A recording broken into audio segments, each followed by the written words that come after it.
This is 80s Revisited. I'm your producer, Jesse Sedgley. And now, your host, Trey Harris. What's up, everybody? Welcome back to all of you, and to you, Jesse, and to me. Yeah.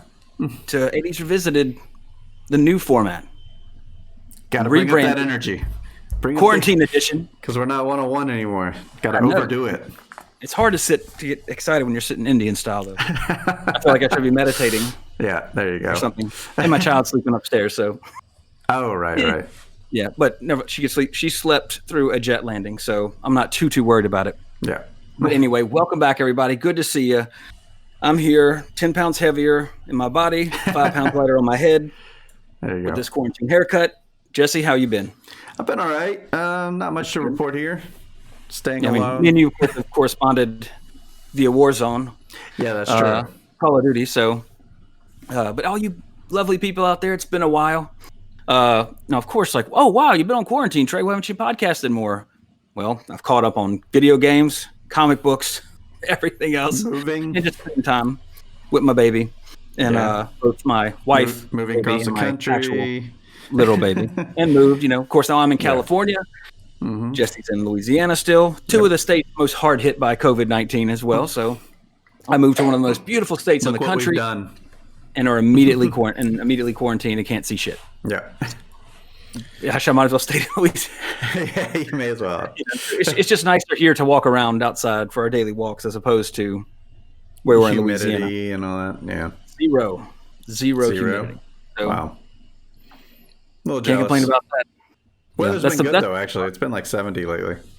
Well, the funny thing is, when we moved here, it's rained at least once or twice a week.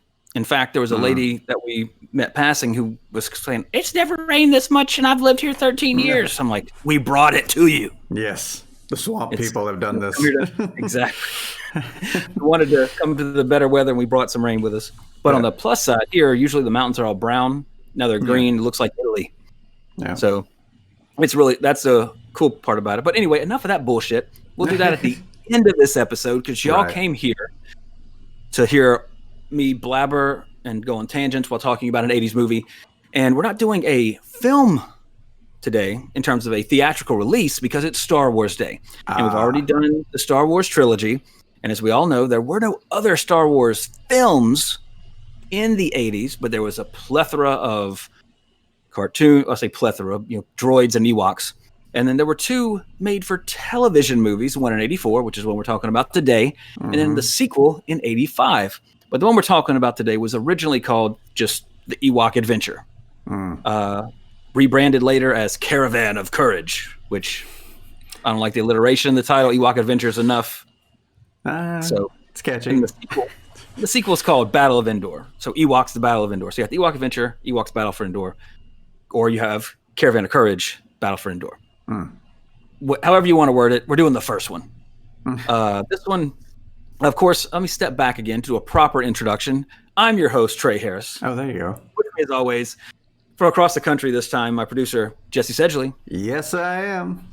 There we go. We got the yes, I am. We can now continue. So anyway, this premiered on television on November 25th, 1984.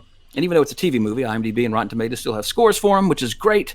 So you can kind of know what you're in for. IMDb, 5.5.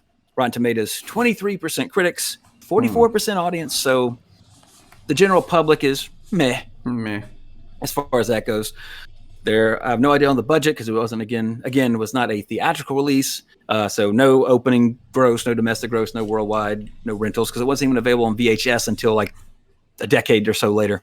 Wow. It was directed by a gentleman named John Cordy with a K. He did a ton of TV movies. This is a TV director for a TV special. But notably in terms of that, he did do 13 episodes of Sesame Street. So that's pretty cool. I'll give him that. Yeah. Writer was Bob Caro, based on characters created by George Lucas. We all know what George Lucas did. But Bob Caro also did the Ewok cartoon, a few episodes of Tiny Toon Adventures, and a whole bunch of episodes of Maniac Mansion. Cinematography was, again, the director, John Cordy. Nothing to say about that. There's nothing special here. This is a TV special. This is not a theatrical movie with landscapes and everything. There are quite a few matte paintings, though. So, I mean, we'll get into that in just a second. Production design we don't normally mention this, but it is extremely important that you know who did the production design on this film, because it was Joe Johnston. Who's Joe Johnston, Trey?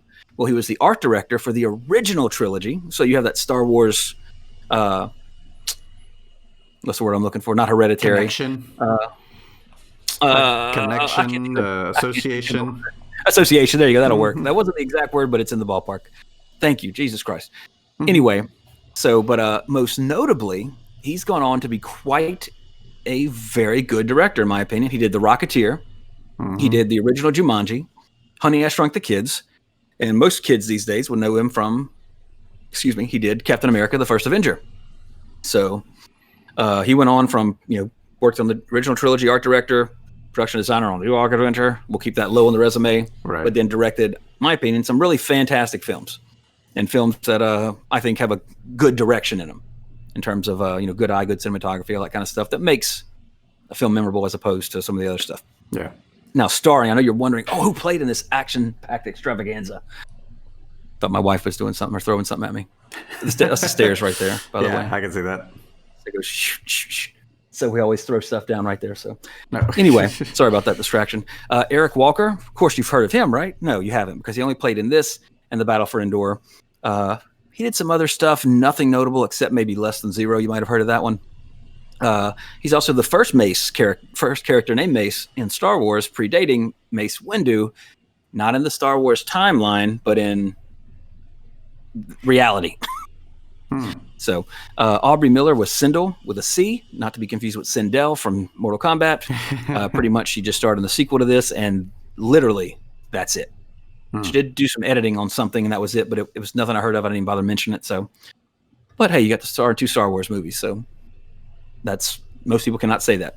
No. Anyway, Guy Boyd was Jermit, the dad of those 2 kids. He was in Foxcatcher, Sister Act, and Carnosaur 2. Oh, classic Carnosaur 2.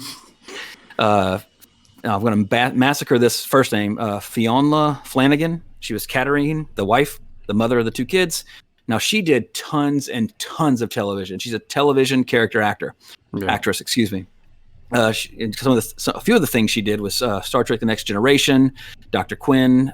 Film-wise, she was in the others with Nicole Kidman. And most recently, she was in American Gods on FX or Stars, whatever channel that's on. Right. I don't know what channel it's on because I watch it digitally. But anyway, Daniel Frischman was Deej, one of the Ewoks. He was also in Return of the Jedi. And he's a veteran of the podcast because he was also in not just Return of the Jedi, but also Night of the Creeps with the great Tom Atkins. He also starred in Lone Wolf McQuade with Chuck Norris. And then Tony Cox. Now, he's probably the most popular, most recognizable face in this film, even though he's an Ewok. He played Whittle. He was in Spaceballs, Friday. Most people probably instantly recognize him from Bad Santa as the elf, that little person elf in that film. But he's been in a ton of stuff. Willow as well. Kevin Thompson was the baddest ass Ewok that ever walked Endor, or the forest moon of Endor, excuse me, because they're not on Endor. They are on the forest moon of Endor. All you Star Wars fans, you should know that. As Chukka-Trok, he was also in Blade Runner, Return of the Jedi, Night of the Creeps as well. And unfortunately, I have to say, it's terrible that he had to do this, but he was in Garbage Pail Kids, the movie. Oh, my. So, unfortunately, he had to have a stain on his resume. But he's the axe-throwing Ewok buff badass. And spoiler alert, he dies, which is an absolute shame, because I would watch a movie with just him as that Ewok. Just mukcha, ducha, just throwing axes at shit. It would have been fantastic. He's a great Ewok, great character. And of course, Warwick Davis, Wicket himself from Return of the Jedi. Warwick Davis, everybody should know who Warwick Davis is. Willow, title character, and he's the leprechaun. Anytime there's a Harry Potter, he's several characters in Harry Potter. Yeah, I mean, he's been in everything pretty much since he started his career in Return of the Jedi, if I remember correctly. And this struck me as odd because this is the first time I've seen this since the DVD came out in like late 90s, mid 90s, whenever it came out. But the narrator is none other than Burl Ives, who you might remember or audibly recognize because he was the narrator in Rudolph the Red-Nosed Reindeer. So very kind of weird having a narrator in a Star Wars film, and it's the guy that did Rudolph the Red-Nosed Reindeer. But of course, he had a prolific career himself. Big music star back in the day. He was also in True Romance, Cat on a Hot Tin Roof with Elizabeth Taylor. He's been around. Yeah, since the 30s. Yeah, when he was alive. Yep. I'm pretty sure he's dead. He is dead. Died in 1995 at 85 years old. I don't even think he got to see this film on DVD. He didn't make it that far. That's okay. But anyway, this was, about the film itself, this was a huge deal for me when I was a kid. Jesse, did you ever watch this when you were a kid? Did you ever have any knowledge of it? Today is the day I discovered it exists. You were today years old when you learned that the Ewok Adventure was a thing on TV. Just like some listeners, I'm sure. Probably, yeah. Oh, you damn kids out there! Yeah. No, but the thing, again, you gotta, today, if you want to see this movie, you can get it in seconds. I believe you can buy it on Amazon digitally and watch it. It might be free. I'm not sure on Prime. On Disney Plus? Nope, Disney Plus. In fact, the lead actor was trying to write petition for Disney Plus to put it on Disney Plus. Why not? So, just throw all your garbage on there, Disney. You never know. But anyway, this was a film, came out in 84. I had it recorded on a VHS. And I watched the hell out of it because that's the only way you could watch it back in the day. No Netflix, no internet, nothing like that. I had, as you would see, people have like CD collections and all that kind of stuff, or books. I guess people still have books. A lot of people still don't have CDs or that kind of stuff. If you imagine a bookshelf with all your books on it, that used to be how it was in the 80s, but with VHS tapes or Betamax for a brief little bit if you were stupid enough to choose Beta over VHS. But anyway, so in those tapes, you'd have SP, LP, and SLP.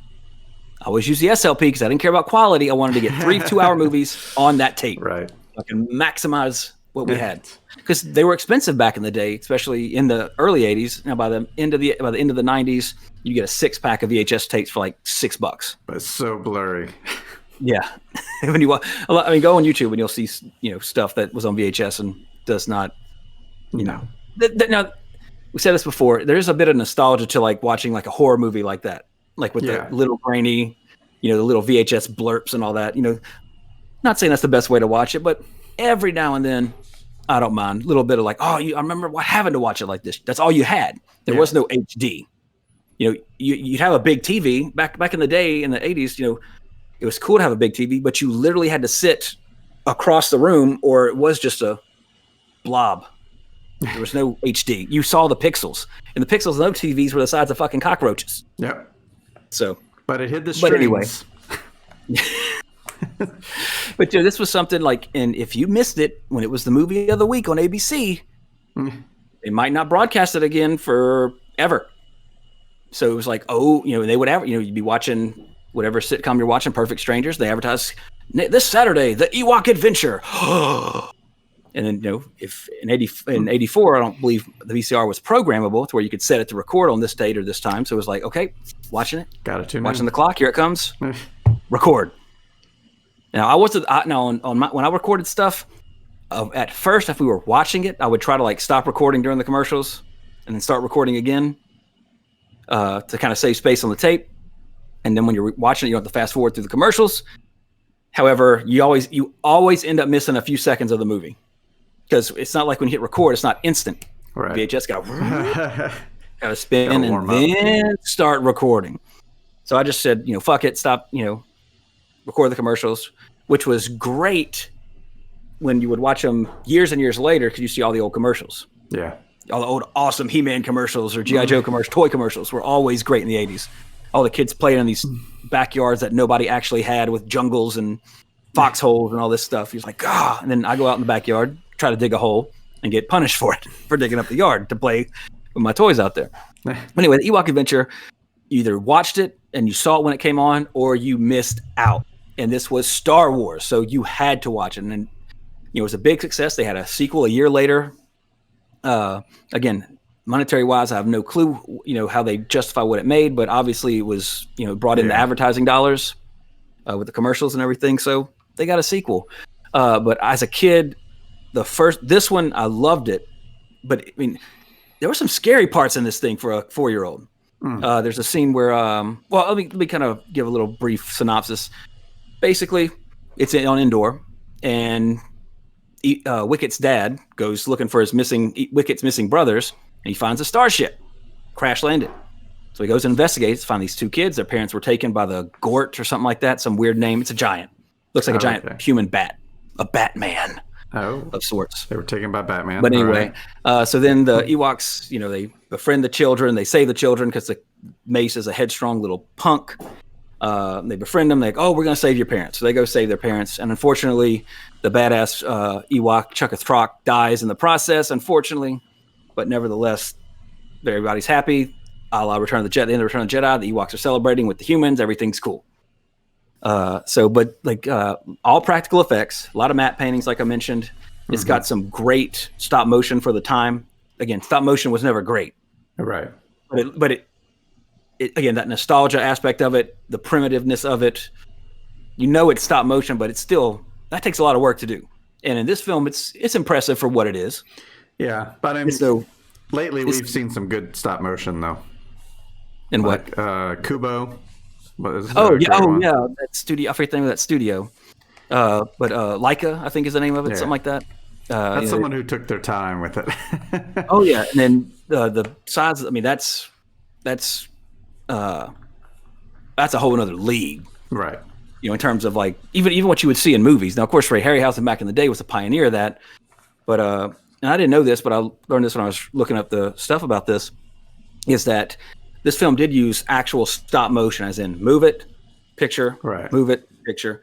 But this was one of the last films that ILM did with stop motion because they went to a new process called go motion, which the difference is that the puppets would sometimes have motors in them, so they could do basic movements. Okay. So they wouldn't have to animate, every single frame quite as much. A little time saving. I'd have to see I'm sure you can pull it up on YouTube. You could find a difference. Yeah. My wife just went outside. That was my alarm. Okay. So I'm sure they could have taken notes from Godzilla from the 50s. Oh yeah. And just got a guy in a suit. Well, they actually did because the Gort or whatever it's called. I'm pretty sure it's Gort. Or Groot, not Groot. It's something. It's a short G word that ends in it. Starts with a G, ends in a T. Maybe a K. I can't remember. Regardless. Find out. Regardless, not irregardless, because irregardless is not a word. Is it Gorax? That's it. Okay. That's it. I knew it was something with a G. So the Gorax. But they did take a cue from Godzilla because he's a giant. So you got first of all, you have the little people in the Ewok suits, you have the regular humans, then you have the big giant dude. But it's all that Godzilla type, rear projection where he's like walking towards them. Yeah. And then they're on the bottom of the frame like, whoa, running away. So in a sense they did, but with some of the models and all that, again, not bad, but insta-dating in terms of when you're watching it. Like, this is obviously an old movie. And a TV one at that. But again, for its time, it won an Emmy for its special effects. So, for its time, this was a really revolutionary television special, especially since the last time Star Wars was on television, it was the holiday special. Right. Which is not spoken of by George Lucas or anybody, even though people go to Galaxy's Edge at Disneyland, Disney World to celebrate Life Day, which I would say, if not for the pandemic, I would 100% be at Disneyland today for Star Wars Day. So it really sucked that the first Star Wars Day the Galaxy Edge was open. We got this stupid fucking pandemic. Yeah. But nevertheless, like I said, got a lot of stuff done around the house. So I guess that's a worthy trade-off. Look at the positive. Aside from worrying that my business is going to go down the drain. But other than that, anyway, Ewok Adventure, in my opinion, as a kid, loved it. Loved the second one more. A little more action, a little more excitement, so to speak. This one, though, had a couple of, for a 4-year-old, nightmare fuel moments. There's a scene where, for some reason, this lake, whenever you touch it, it sucks you underwater, and then it's like you can't get out. So there's a scene where the boy gets sucked under, and he's like banging on it, and that freaked me out as a kid. Like, what if I go touch some water and I fall in and I can't get out, and there's nobody there to save me? And Jaws is there. What's that? And Jaws is there. Yeah. Oh, on top of it, that's fuck it. I'll do Robin Williams' imitation of a hot dog and just slide down Jaws. Just make it quick. Yeah. Easy, quick death. Yeah, but there's that. There's this little thing. It's a cute little thing that's in a tree like this. And he's like, oh. And he goes, and he doesn't want to go pet it. The shot is this is the shot. Like he's going to just randomly grab this thing out of a tree. This cute little fuzzy thing. Well, it turns out when he grabs it, it's actually a little lure for a bigger creature that looks like the space slug from Empire. As a kid, that freaked me out too. Like, oh my God, this cute little thing is actually this horrible giant snake thing. So again, for a kid, for a 4 or 5-year-old back in the 80s watching this, it was pretty like intense. And then as always, but in Jedi, you always got to watch some Ewoks die. They're expendable, unfortunately. And in this one, when Chukatrok, unfortunately passes away because Mace is an idiot and inadvertently causes the Gorax to thrash around in his cave and drop boulders on top of him, killing Trock. Anyway, I got kind of emotional at that part because I was pissed off at Mace for inadvertently killing off the badass Ewok. But anyway, as a kid, loved it. Didn't watch it over and over on VHS because back in the day that's all you had. It was just up, it's over, rewind. Click. Oh, it's done. Play. Start it over again. So a lot of good memories about it. Does it hold up? Absolutely not. Is it better than episode 1? Nah. Can't give it that much credit. Excuse me.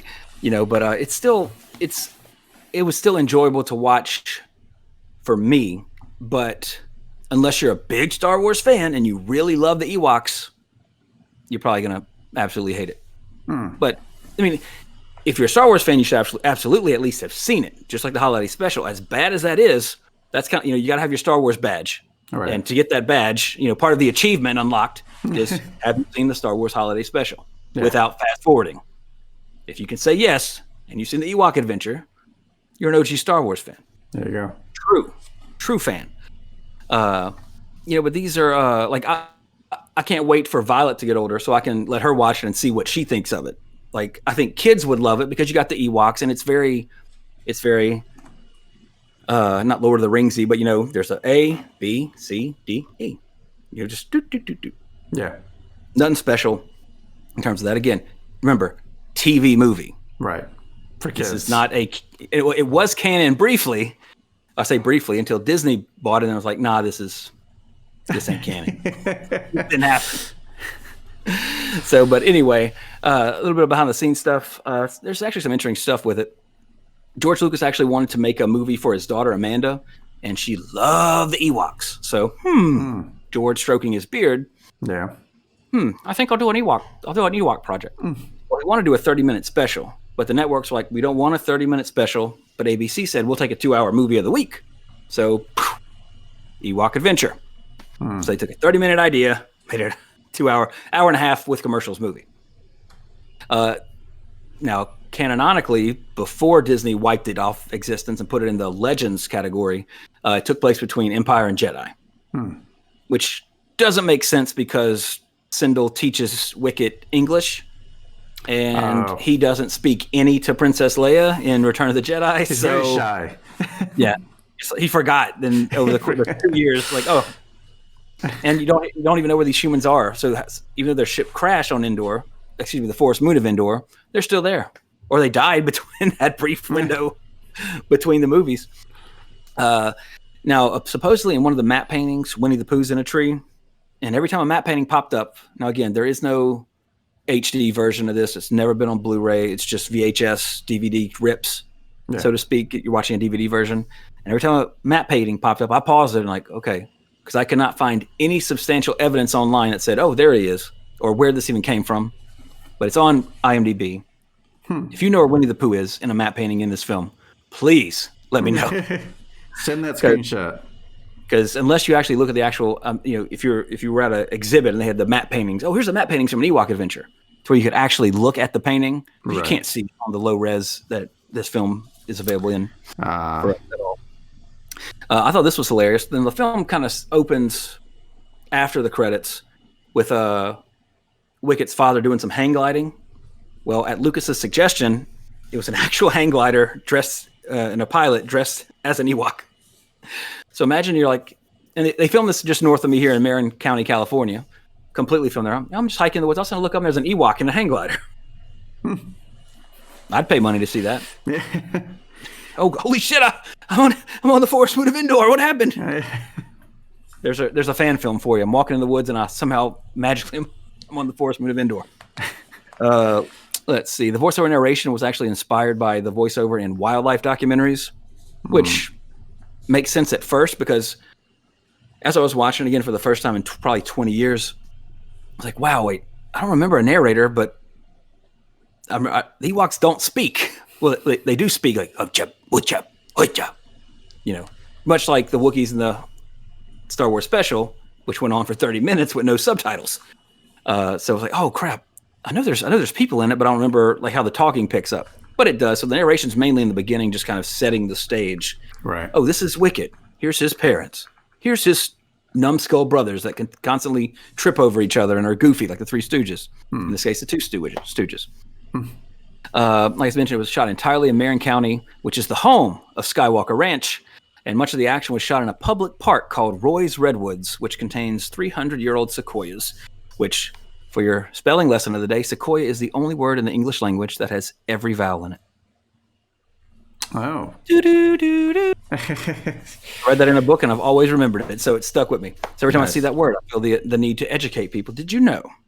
Anyway, but those also are the oldest trees in that part of California. I thought this was pretty cool because I remember on Lord of the Rings, like a lot of the actors did their own kind of thing off camera. And I want to say, like Sean Austin made a short film and filmed a lot of stuff. Carrie Elways on Princess Bride filmed a lot of stuff with his own camera behind the scenes, wrote a book about it. But Warwick Davis and Eric Walker were like, teenagers. So they had to do their school while they were working. So George Lucas thought, as part of like a school project that they could do, they gave them cameras and they kind of filmed their own documentary of this while they were making it, edited and everything. And they called themselves W&W Productions for Eric Walker and Warwick Davis. And they edited in their hotel room using Lucasfilm equipment. And it wasn't until November 25th, 2014, the 30th anniversary of this film first airing on TV, that Walker actually posted the documentary on his YouTube channel. Wow. So if you want to see it, you can go see it now on YouTube. Free. 30-year edit. What was that? A 30-year edit. Yeah. a lot of post-production work. Yeah. How to get some stuff cleared with legal and stuff. Strangely enough, this film had a short theatrical run in Germany, the Netherlands, Mexico, Australia, Ben, and New Zealand. So, but not here. Not anywhere here because it was on TV. And which is kind of poetic, or not poetic, but self-referential to today with the whole thing about Trolls World Tour and Universal and the AMC movie theaters and everything. Yeah. Having stuff on TV at home as opposed to the theater. So I find it interesting, but we'll see. No, this is what also is talking about nightmare fuel. This is, Ewok suits right after Jedi. And if you remember in the original Return of the Jedi, I believe in the special editions, they actually fixed this, but Ewoks don't have eyelids, so they don't blink. It's just those big glass eyes staring at you the whole time. Yeah, why would they blink? So, like watching this, when I was watching this, I'm like, God, this is really fucking creepy. Just like, just watching you sleep and stuff, like no blink. But for a couple of scenes in this TV movie, they actually went and had to add eyelids to show the Ewoks when they were sleeping. Otherwise, they're just sleeping on major pain. Yeah. So, it was crazy. But the set designer was a gentleman named Bill George. He has two first names. But the crashed Star Cruiser that the family crashed on is actually repurposed wings of the Snowspeeder from Empire. I was looking at it really closely to try to see some telltale signs, but they did a good job because they repurposed it where I couldn't tell what they were. Even knowing, it was used, it's some pieces from here, you can't tell. It looked more like a Y-wing or an X-wing cockpit. But I don't know. I'm just saying. The sound effects used for the fairies in this film were, strangely enough, reused in Willow in '88. So Warwick Davis has that tie there. And good old boy Robert Englund was actually mentioned that he auditioned for the role of Jeremy, which is the father, which would be the second time he auditioned for a Star Wars film. Although the first one was by mistake because he thought he was auditioning for Apocalypse Now and instead auditioned for Han Solo and Star Wars. So I told that story when we met him, and he told that story because he saw my wife's Carrie Fisher shirt on a previous episode of the podcast, one of the 234 before this one. So get cracking, you'll find it. Yep.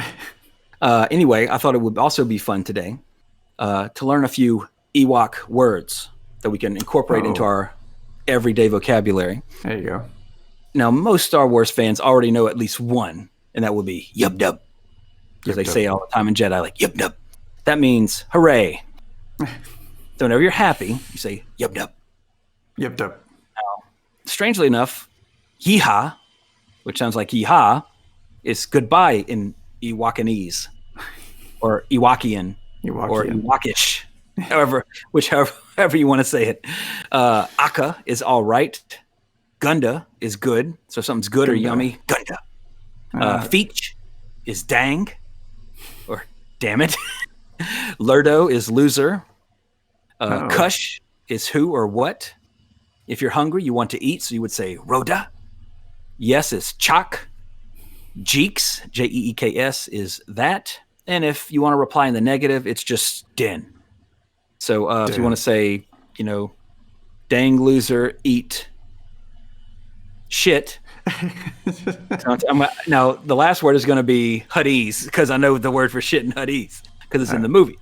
You would say, let's see what I say. You'd say Feech, Lurdo, Rhoda, and Fada. There we go. I had to think about it for a second. Or Poodoo. If you ever find yourself in Ewok Village, you're ready. Yeah. I know how to say hello, how to cheer, how to say yes or no, tell them I'm hungry, Rhoda, I want to eat, and also can insult them by calling them a dang loser, a feech lurdo. You're a feech lurdo. Next lesson, we'll learn Wookiee. Just make noises, and it means something. Somehow. There's, you have Klingon dictionaries. I'm sure they have other, somebody wrote down words for this, but there's no Wookiee translations. Right. Because if you watch every Wookiee knows English, but no humans know Wookiee. True. Nobody ever goes to Chewbacca and goes, it's all just, come on, Chewie, let's get out of here. He's like, good job, Chewie. Yeah. Same thing with droids. Well, maybe Wookiees speak telepathically, and they just haven't told us that.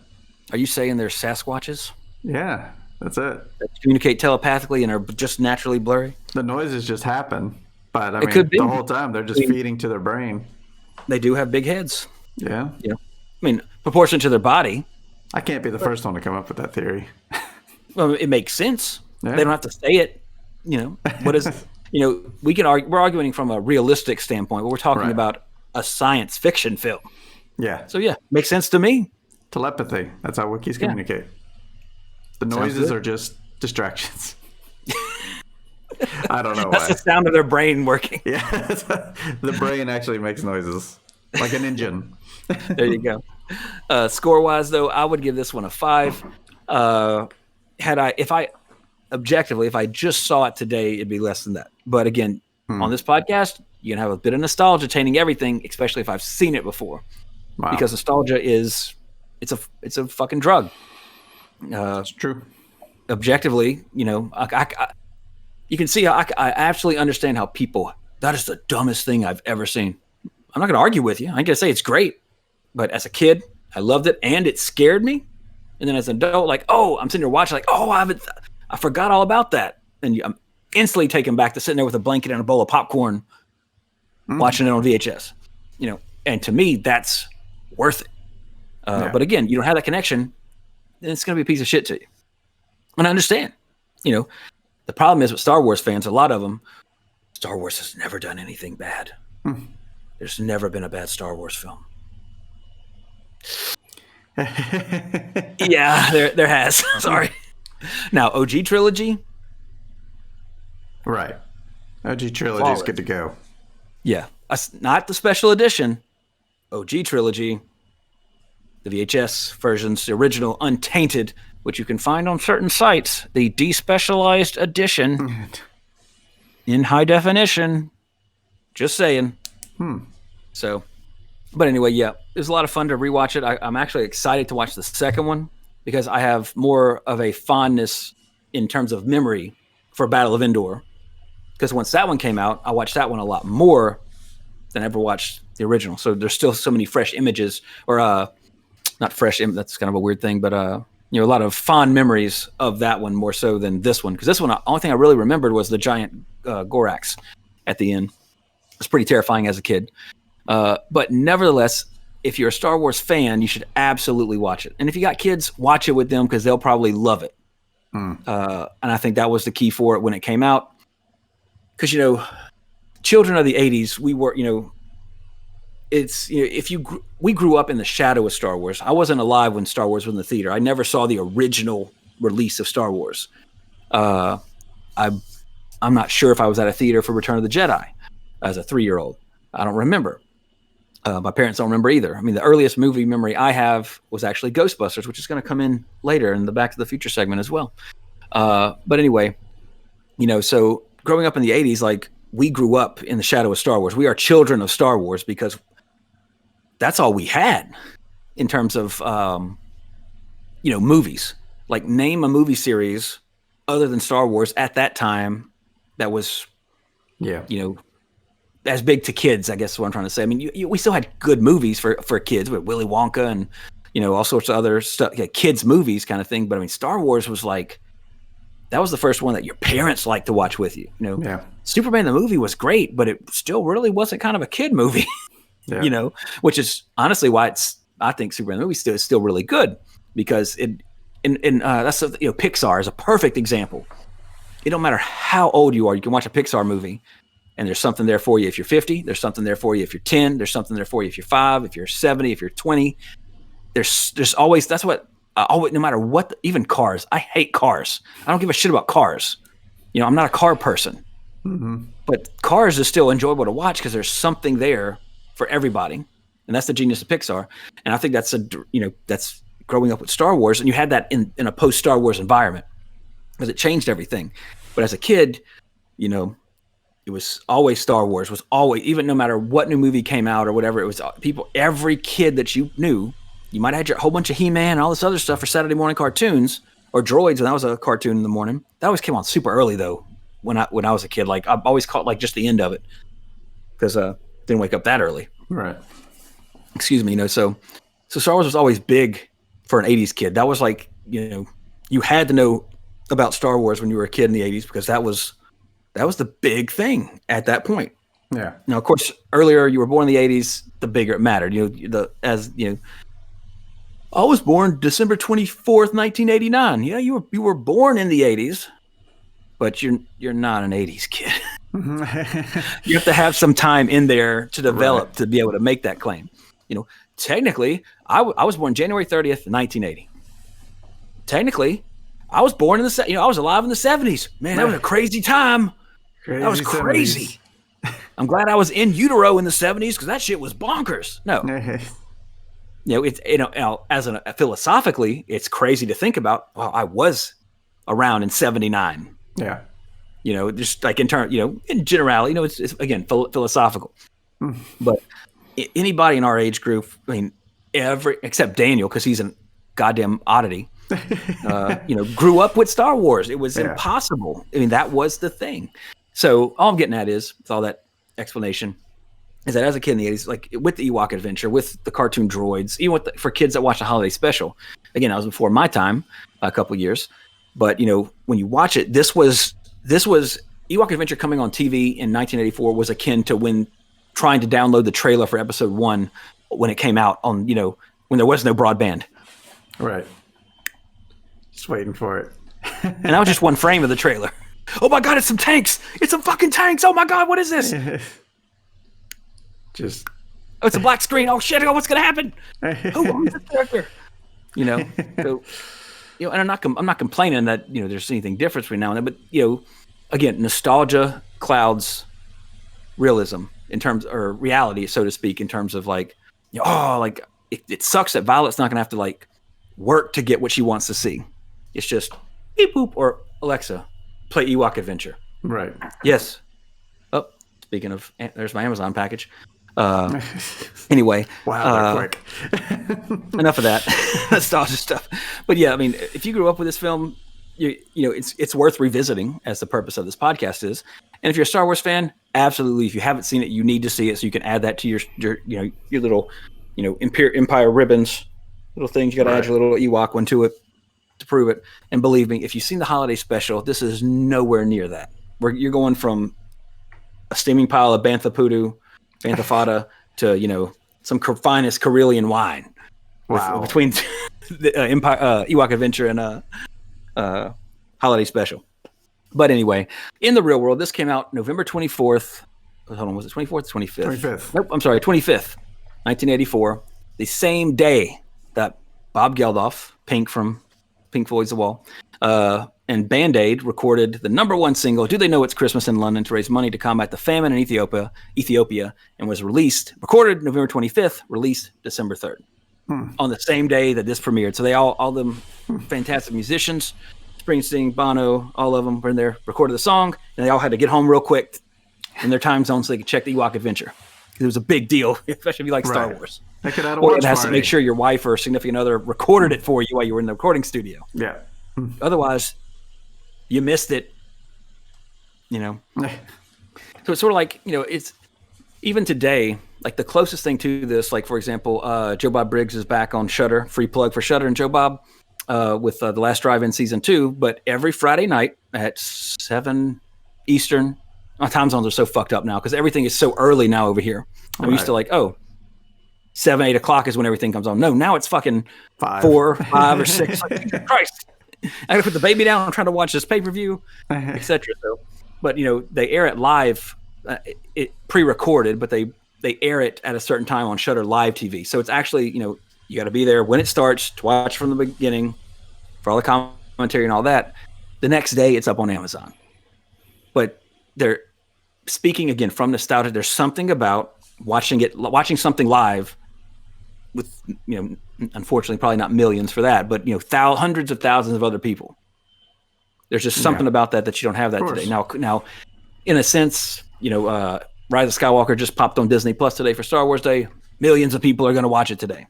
But what I'm getting at is that this is a live event. We're like on Discord, which we now have our Discord server. On my phone, I'm sitting here chatting with people as we're watching it. You have that community, which modern technology is it was excluded for a good long time in modern technology because just like everything's, you can watch it whenever you want to. There's no live event. You have to be at a live event in person as opposed to a digital live event, so to speak, to where you have that sense of community. But now the technology is there, so you have that, but then there's something about that. I don't know if it's just because that's how it used to be when I was younger, and so I know what that feels like, and the excitement is there because of that, or if people who never experienced that before. I can't say if there's something to it from nostalgia is what I'm saying, or if there's actually something to that, if that makes sense. Which I'm curious to know. Is people who never had to, if I want to watch Monster Vision back in the day on TNT on Saturday night, I have to stay up. If I fell asleep, I have to record it on VHS to be able to see it the next day. Otherwise I missed it.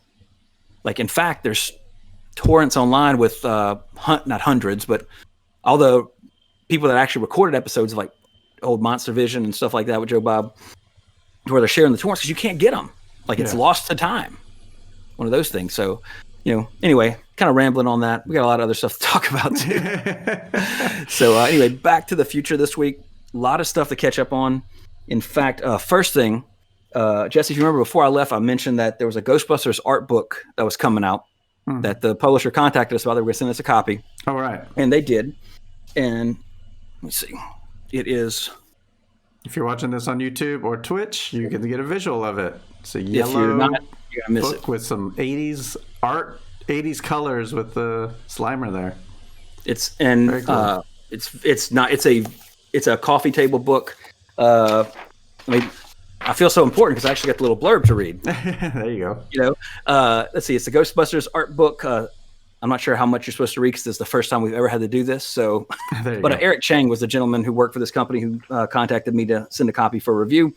It's supposed to be out May 5th, 2020. Sticker price of $39.99, but I'll tell you right now, you can go to Amazon.com, and it's on there for pre-order for $35.99. So you save $4 if you go on Amazon with Prime delivery.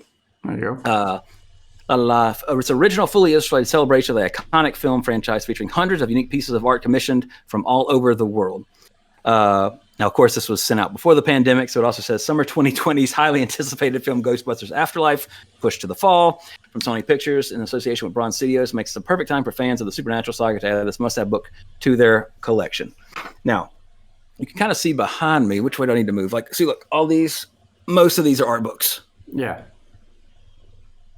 So I'm an art book fan of good ones, Right. well done ones. And one thing that I hate about art books is when you get an art book and you open it up, it's a big book like this, and the pictures are like half page or little small. Nah, this one does it right. I'll flip through a couple. It is full page. Oh, very nice. Full color, thick cardstock. Let me see. I didn't mark a couple, but there's it's exceptionally well done. When they do have a description with the artist, it's just small at the top, like up here. Yeah. So you it's can, like an art gallery. What's that? Like an art gallery, just a Yeah. little blurb. Yeah. Yeah, and then they have all the pertinent information's in the back for like some of the artists and everything. That's my voice. Stay Puff. Yeah. So, but it's a variety of art styles. You can kind of see a selection. You got everything from realistic, to cartoony, to a little sensual there with my girl Sigourney, Dana Barrett, one of my first loves. You got a little more thematic. Some are serious, some are funny. But again, I hate sounding like a shill because they did send this to me for free, $35 value on Amazon. But honestly, I'm not a salesperson. I mean, I am a salesperson by trade, but Wait a second. I don't show people stuff. But this, if I'll be honest with you, if you're a Ghostbusters fan, then I would say this is an absolute must buy. And at $35, that's not expensive for an art book. Yeah. Like I've had a Bayonetta art book on my wish list on Amazon for years, and it's nowhere. I've seen like real pictures of it. It's nowhere near the quality of this one, and it's like $80. Soft cover, hardcover, y'all. Nice. And I always like a good spine that's not just like monochrome, has like something on it so it brightens up your library. And you got the logo right there, Slimer, great. Highest possible recommendation if you're a Ghostbusters fan. If you're an art fan, if you just love artwork, unique artwork, and a lot of art books too that I've seen in the past tend to have, what's the word I'm looking for? A lot of what I would say not necessarily variants of styles. It's a lot of like same artist or I something. don't know. Just kind of similar stuff. A lot of similar, like everything in here is, none of the artwork is very similar. There's a lot of differences. And a lot of art books, I'll get personally, I'll look at them a couple of times and they just sit on my shelf because I like the subject matter. Or it looks good on my shelf. Yeah. It's fine. But this one, if I didn't have a 2-year-old in 2 weeks who would run around, this would be sitting on my table as like the coffee table book. Nice. It's just striking. It's very nice. Again, well done. If every franchise had a book this quality, our book this quality, the world would be a better place. Like a Back to the Future one like this, Jaws, even a Star Wars one. And there's tons of Star Wars art books. Yeah. But again, with art books, like I said, my biggest complaint with them that turns me instantly off is when I open them up and the pictures are, postcard size. And there's like 4 of them. Like, no. I want to be able to see the artwork. Yeah. Whoops. I already showed that one. No, here we go. Here's my girl. Sexy Sigourney. There you go. Full page. So again, it's 300. Hold on. I'm sorry. I got the blurb over here. What was it? 208 page hardcover art book. So, and it's all original artwork. This isn't like, now I do like art books where they have like a collection of, like the official art. I don't like the art books where I like character design. I say more so than say like the world building aspect, so to speak. Like for example, this is, I don't know if you can see it on. I'm trying to. Yeah, this is the Skyrim art book. It's about as thick as the Ghostbusters one, but the first 10 pages are character character design, and the rest is like, or let me rephrase that. Most of those video game art books that you would get from collector's editions, which I used to get every goddamn one of them. They look nice, they look good on your shelf, but you open them up, 10 pages of character, 50 pages of weapons, and then the other 100 pages are just the environments. Great, talented artists. I don't care for the environment artwork. Right. To me, that needs to be the 10 landscape, 10 page. Yeah, and they always show those are the big pictures. Like, no, when I see this painted character art in every variance of the armor in the game, I want to see that full page. I want to see the details. I can appreciate it. And I mean, I used to draw back in the day, and then, as I'm not going to ever say that I was an artist in terms of what I drew, but I enjoy like being able to look at somebody's art that close up, detailed, and like, oh wow, okay, I see what they did there. And in a sense, if you're a fan of art, you kind of learn a little bit of something. Oh, next time I draw something, I'm going to try that technique, or I like this design, I'm going to use that with this or something, or if you're creating your own characters or something like that, Yeah. The creativity side of it, like environments. Yes, that there's a ton of creativity for it. That's just not my cup of tea. I want to see the character designs, because I find that a lot more interesting than environmental, in my opinion. So that's my little rant on art books. But this one, absolutely, there's no 100% gets aged with seal of approval. There's no landscapes in New York. That's all it would be, right? I mean, they do have but they do have. It's not like, ghostly. Again, this isn't a movie production book. Right. Look, this one's great because it's a Marvel Comics nice reference. Marble. Those are originally supposed to be Pee Wee Herman. But go watch our episode or listen to our episode on that one, because that was before we filmed anything. Again, full disclosure, they sent me this for free, but believe me, if I saw this in a store, I would walk out with it. Yeah. Absolutely. Not even bullshitting you. And I'll prove it, because if you want to send me some more books to look at, if I don't like it, I'll let you know. But it's Ghostbusters. I'm down. I mean, it's one of the greatest films ever made. So one of the funniest films, one of the best films of the 80s. Only lost at the box office to Beverly Hills Cop for the year. So well worth it. Now, Jesse, I'm going to hop up for a second because I left my notebook in the kitchen. All right. And it's all the films that I've seen since we stopped recording. All right. So, talk for a second. There we go. Yeah, so let's look at this this montage he has going on in the background. Of course, as soon as he leaves, it goes blue screen and static. But I've been watching that, and it's been changing his lighting like crazy. But that's okay. It's an experimental stream. It is what it is. Hey, Melissa. Hey, Melissa. I can't see the chat, though. Oh, but you're there. That's true. I'll be monitoring it. Gotcha. But anyway, now originally I made some notes as we were between the last episode and this one. I was like, oh, what can I do for a quick episode? Like we had talked about, Jesse, to maybe just send you some audio or something, but that never happened. But anyway, a lot of movies have come out direct to, not DVD, but straight to streaming. Yeah. So a lot of stuff's come out. So I'm just going to kind of run through a couple, that I've seen.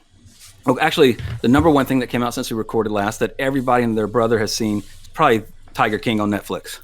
Jesse, have you watched that yet? Yes, I did. I am caught up on Tiger King. Anyway, okay, that made quarantine for me, like most people. I have to say, because autumn started, and then I kind of came in halfway through the first episode, like, what the hell is this? I swear until the end, I kept thinking they're going to pull the rug out from under us and say this was all fake. Because it was, I've never seen something that was like, that can't be reality. Well, that's kind of what still it amazes is. Me that it's a reality show disguised as a documentary. Yeah, and it's true. Here's a character. He's come to Louisiana before. He went to that. There's a Tiger truck stop near Baton Rouge. I actually watched those videos on his channel the other day. Oh, okay, yeah. Because if you want more Joe Exotic, he's got like a bajillion videos on YouTube. So you can see how crazy he really was. Yeah. And the thing that blows my mind is people are out there defending him. Like, I'm in a Tiger King meme group because the memes are gold right now. And people are like, oh, like Joe needs to be free. Like, nah, he tried to have somebody murdered. That's grounds for being in jail for a while. Yeah. He's going to be fine when he gets out, So. But anyway, some quick things that came out. Bloodshot, skip it with Vin Diesel. Garbage. Bombshell was actually really good, well acted. probably Margot Robbie's best work in terms of acting. I was really impressed, especially when you're in a movie with Nicole Kidman and the lovely Charlize Theron. The Hunt was really fun, unexpected with a lot of things. The Invisible Man was really good, which I'd heard positive things about that anyway and wanted to see it. But that one was really good. Speaking of Pixar earlier, Onward came out. Loved it. At first, halfway through it, I'm like, God, this is kind of going nowhere, so to speak. Right. But then the end, damn you, Pixar. The Gentleman, fantastic. Birds of Prey, speaking of Margot Robbie, I actually really enjoyed Harley Quinn and the Birds of Prey, or whatever, or Birds of Prey, the blah, blah, blah of Harley Quinn, whatever it is. The fight scenes were exceptionally well done. So that's a positive for it. And then Underwater with Kristen Stewart.